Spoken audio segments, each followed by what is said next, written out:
everybody. Welcome back. This is April 30th, and this is Living Power, your online Bible study where we are walking through the Bible in a year. It is an exciting time in our reading. We have been talking about the life of David, and over the past couple of days, there was a lot happening, especially with David's son Absalom and other members of his family. And what I'd like to do today is to kind of give you some explanation as to a couple of the things in your reading. I'm not going to really cover too much over the last couple of days, only to remind us that David is experiencing strife in his family, and it is as a result of his adultery with Bathsheba and committing murder against her husband.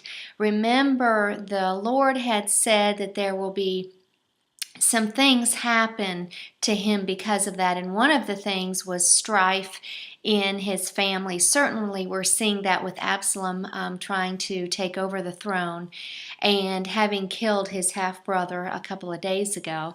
We also see a second part of that judgment come true over the past couple of days when Absalom slept with the concubines, 10 of David's concubines. And if you recall, if you don't know the prophecy that the Lord said this is going to happen, you read that and you go, wow, that is really strange. Because remember, Absalom put up a tent on top of the palace so that everyone kind of knew what was happening. I mean, I don't think it was in full view of everyone, but everybody knew what was going on.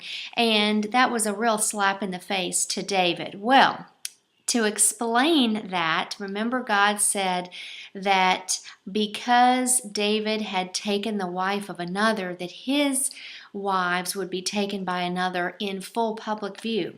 And certainly that did come to pass. So if you're wondering where I got that, you can look back at the section on David and Bathsheba, specifically when Nathan the prophet comes to David to confront him, and that's where that was. We also saw a couple days ago that David is restored as king, and today we're going to talk about how he comes back into Jerusalem and how the tribes respond to him coming home. So that's interesting. Today we see an argument over the king, and I've entitled today's lesson A Revolutionary Suggestion. And the verse that I've pulled out is 2 Samuel 20, verse 1.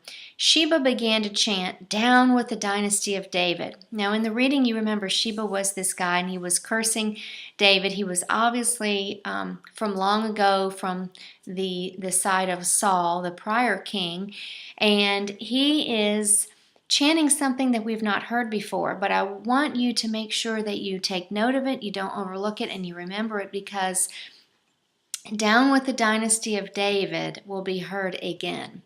And it certainly isn't going to happen today. It's not going to happen in the next couple of days.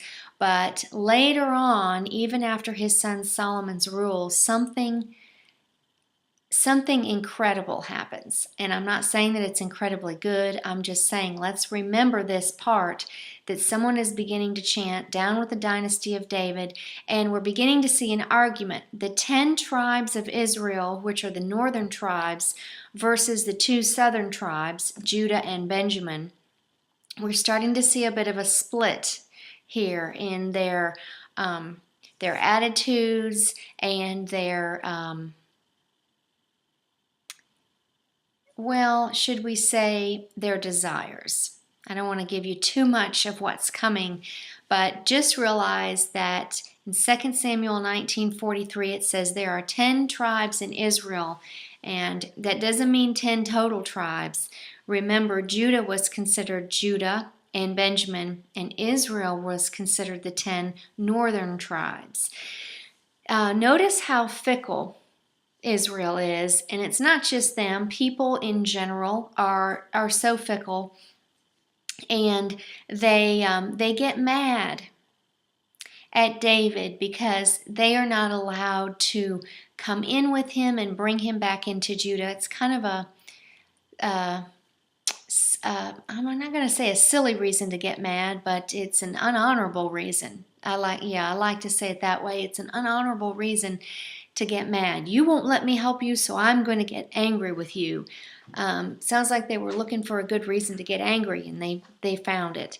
So Judah escorts David back into Jerusalem. He takes his position back on the throne, and Absalom is dead, his son that was trying to usurp the throne. And remember, a couple of days ago I had mentioned he had really long hair, and to remember that about the hair.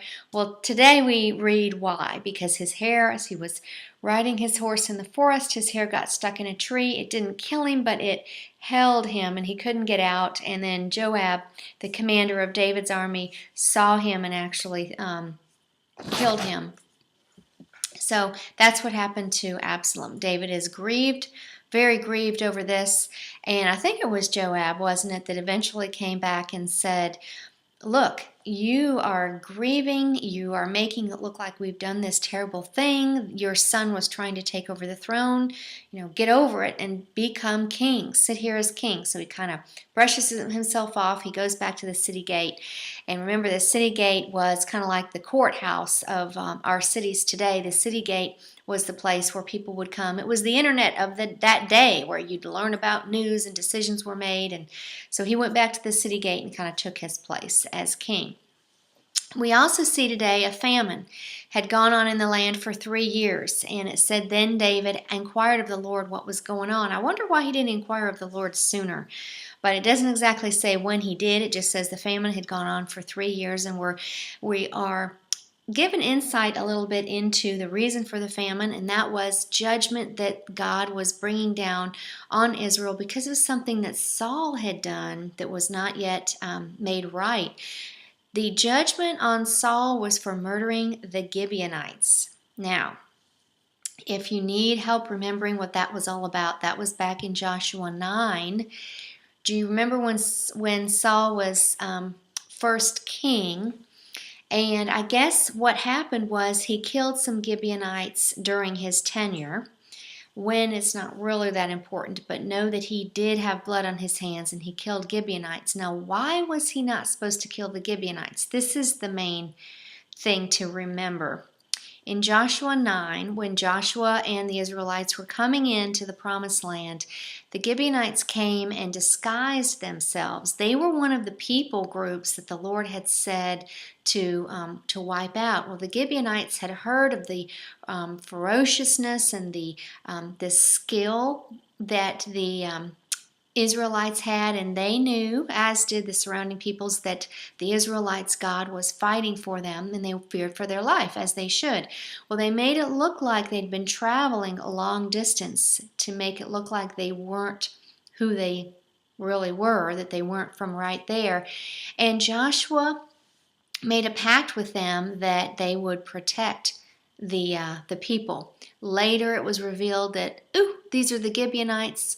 We shouldn't have made a pact with them, but they honored their pact and they were protected. Now, I think that says here that God certainly wants us all to honor the commitments and the promises that we make.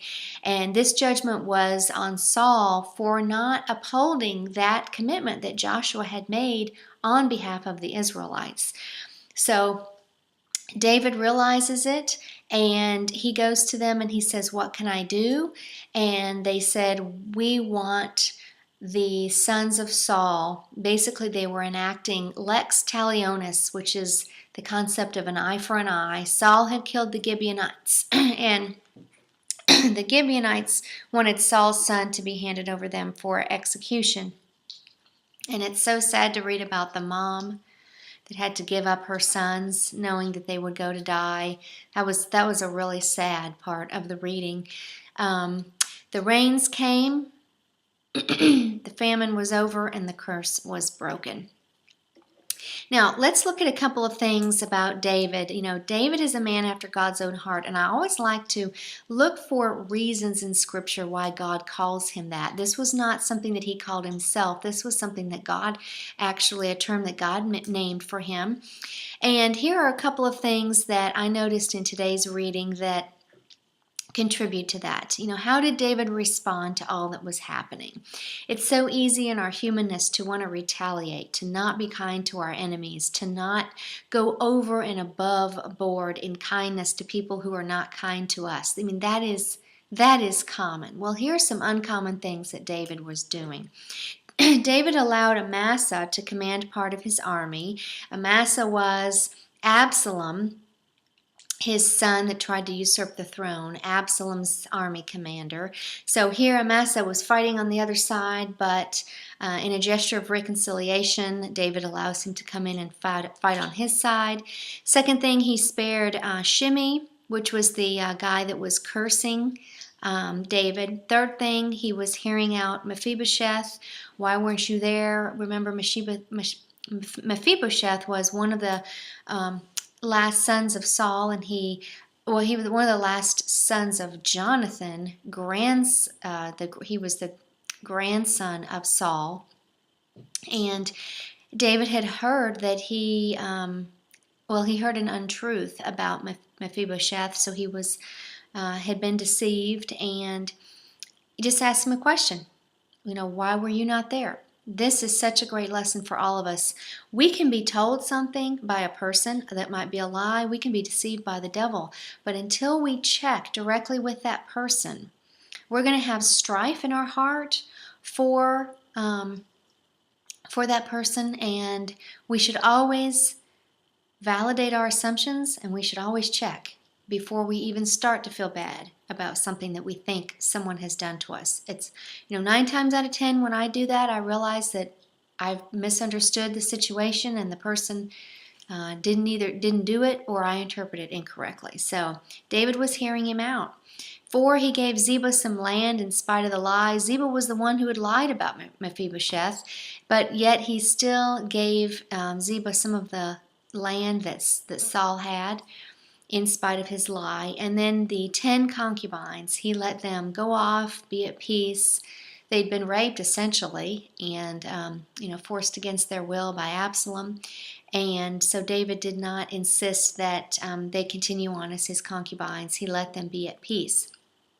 Now, the last thing I wanted to mention to you today was the strife between Israel, the 10 tribes, and Judah. I mentioned it at the beginning of the tape today, the lesson today. But for the first time, we see them saying, "You didn't give us honor in helping you cross the Jordan. We are the 10 tribes and have 10 times as much right as you do." Sheba said in 20, verse 1, "We have no interest in the son of Jesse," a revolutionary suggestion. And I mentioned that to you earlier. But I'm going to remind you again, just to keep it in mind, something happens after Solomon's reign to the kingdom, and it's very important to remember this. A revolutionary suggestion has been planted in their minds.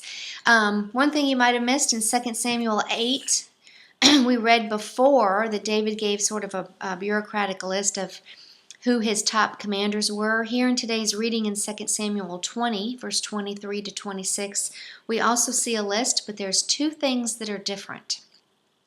Did you notice those 2 things? You might want to stop the tape and go back and look. But I'll go ahead and tell you what they are. One of which is a slave labor force that they did not have before. There is someone in charge of the labor force, and that's new. So we know that there was slave labor under Solomon, but it started under David. And it started during the last couple of years of his reign. David's son, second thing, they're not listed as advisors here, which probably was due to all the strife that he had in his family, and he's just not included them in his top officials any longer. At the end of the reading, David again fights a giant. These are the same Philistine giants. They are huge people. They've just got big bones in their jeans. They are literally 9-10 feet tall. And this is later in his life. Notice this time he can't do it. He's about to be killed by the Philistine giant. Someone comes in to save him, and then the men all come together and say, "No more fighting for you. You are finished. Your days of fighting are over. You are too important to us for us to lose you in battle." He is nearing the end of his life. He is getting older. The good thing to know here is that the terror caused by the Philistines is at an end, which we talked about a little bit before. Well, there was a lot going on over the last couple of days, a lot going on in the reading today. I hope that clarified a couple of things for you. Tomorrow we're going to read a lesson entitled Scale Your Wall, and it's a lesson of an encouragement and courage. You won't want to miss it. So that's all we have time for today. I hope you enjoyed it. Can't wait to see you again tomorrow. Stay faithful to your reading, and I will see you again next time.